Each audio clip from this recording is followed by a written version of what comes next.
Kemarin jenengan sudah tak kasih hikayatnya Nabiullah Musa dan Nabi Harun, ya, saudaranya. Ini sebelum dulu Nabiullah Musa dan Harun, ini Allah sudah memberikan petunjuk lebih dahulu kepada Nabiullah Ibrahim. Nabiullah Ibrahim ini lebih dulu diberikan hidayah, diberikan petunjuk-petunjuknya oleh Allah Ta'ala.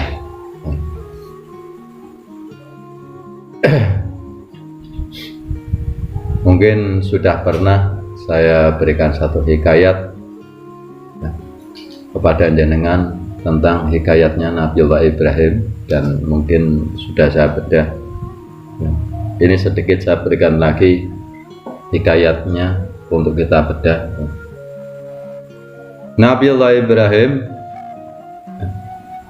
itu pada waktu itu dapat petunjuk daripada Allah Ta'ala.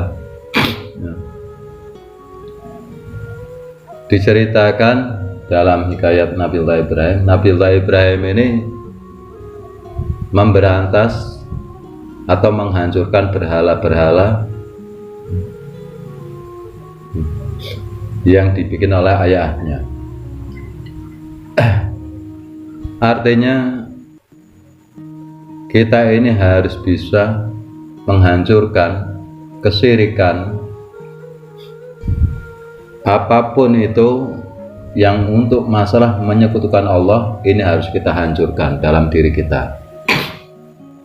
Dalam hati kita jangan sampai ada kesyirikan, jangan sampai menyekutukan kepada Allah. Itu maknanya, ya, ketika Nabiullah Ibrahim dalam hikayatnya menghancurkan berhala, itu artinya kita jangan sampai menyekutukan Allah atau menyembah berhala.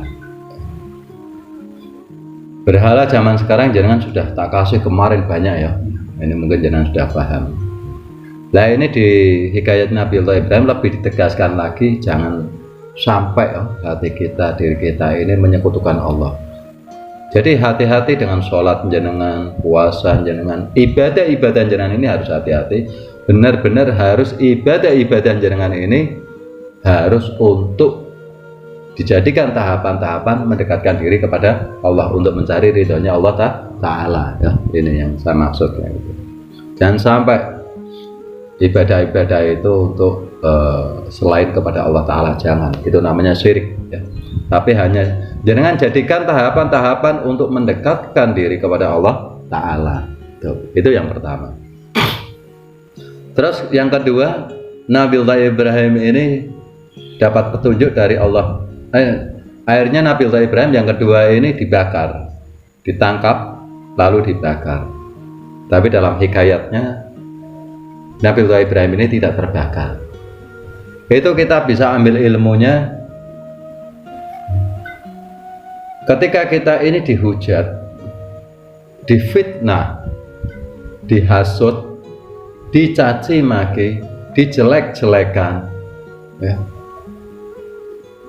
Pokoknya dia apa saja yang buruk-buruk, jangan pernah kita membalas dengan keburukan, tapi balaslah dengan kebaikan. Artinya jangan sampai kita terbakar, ya.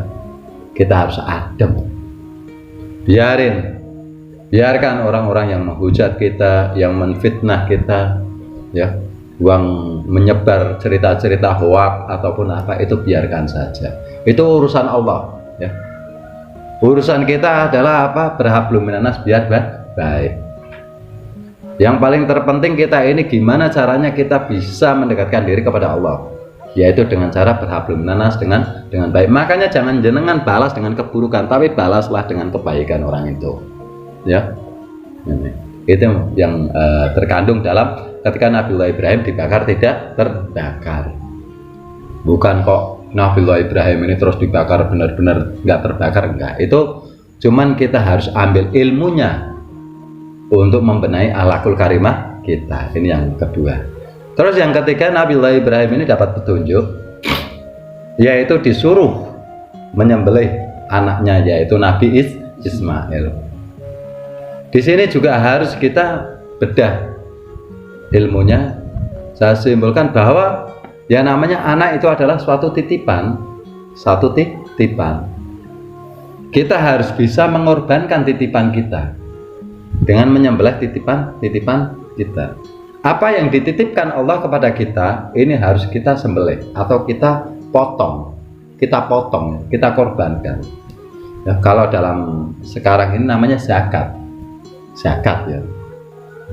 Jadi zakat itu jenengan wajib lakukan ketika jenengan diberikan karunia oleh Allah.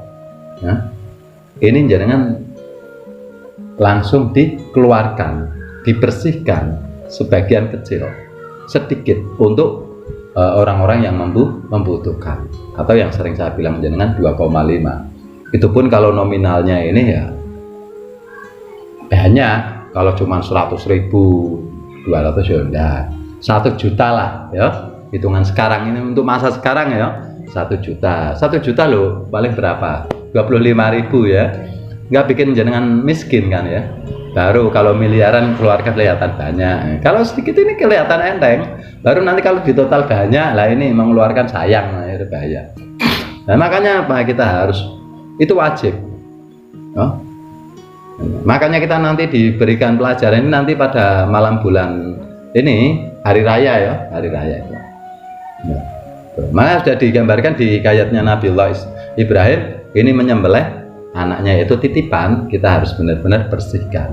Ini kalau zakat ya. Jadi zakat itu wajib jenengan keluarkan ketika jenengan diberikan, dititipi Allah karunia-karunia Allah. Ini 2,5, jenengan bersegera sebelum dimakan.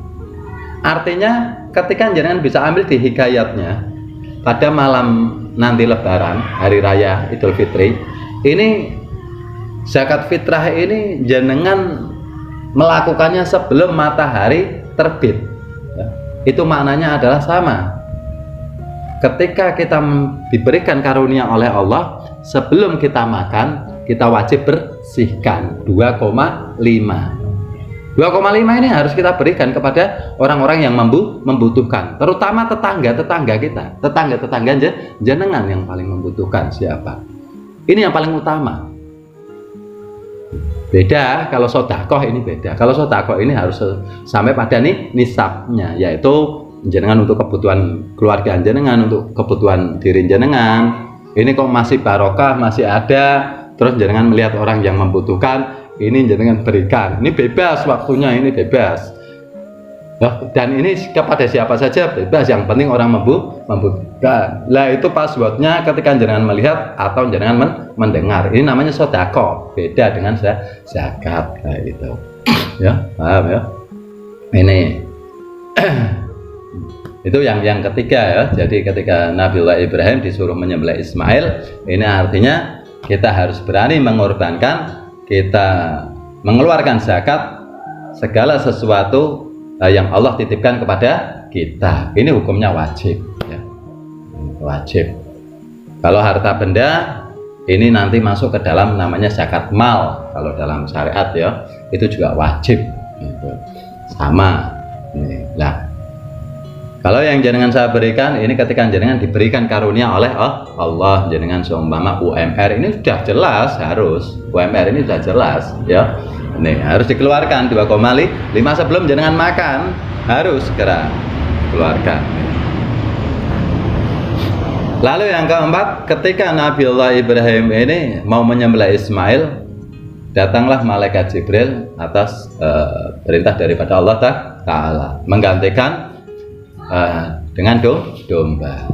Jadi Nabiullah Ismail ini tidak jadi sembelih, tapi digantikan dengan domba. Dengan domba ya. Ini jadi jenengan ketika berzakat ini sebenarnya, kalau menurut saya saja sendiri, kalau melihat hikayat ini berarti sebenarnya itu nggak hilang. Apa yang jenengan keluarkan ini nggak hilang, nanti akan diganti Allah dengan kemuliaan. Makanya disimbolkan nanti ketika Nabiullah Ismail mau disembelih, ini diganti dengan domba. Artinya apa yang jenengan keluarkan ini akan diganti Allah lebih banyak. Ini loh ya, jenengan tak tiga yakah warga ini. Lalu selanjutnya di hikayat lain ada yang mengatakan, ada saya pernah. Nah, ini nanti Nabiullah Ibrahim dan Nabiullah Ismail ini meninggikan pondasi Ka'bah, ya. Nah, ini memang tidak tergabung dalam hikayat itu. Nah, ini nanti masuk. Itu sebenarnya masuk ke dalam rukun Islam kok.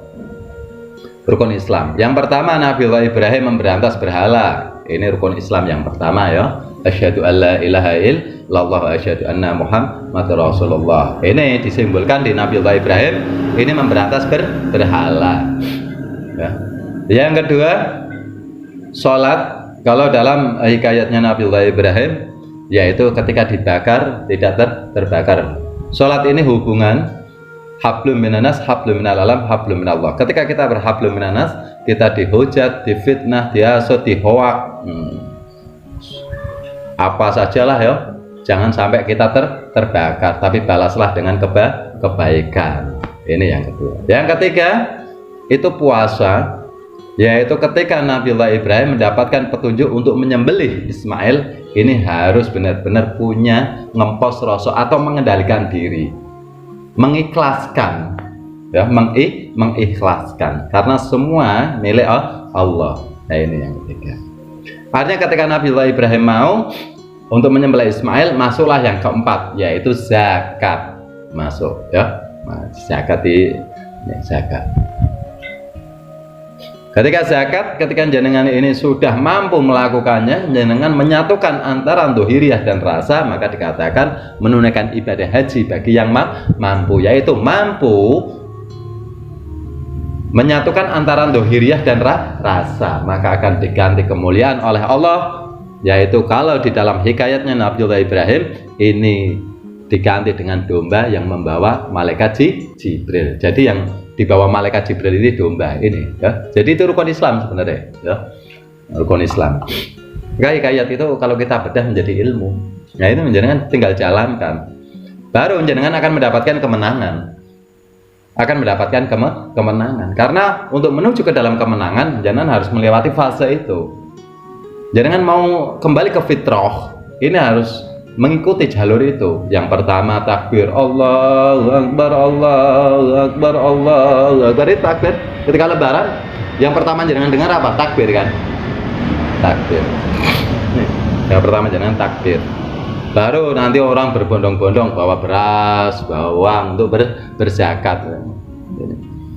Ini untuk menuju kemenangan. Nah, ketika terjadinya zakat ini terjadi di situ namanya hablum minanas. Maka sudah melewati namanya sholat, sebenarnya kayak gitu, ya.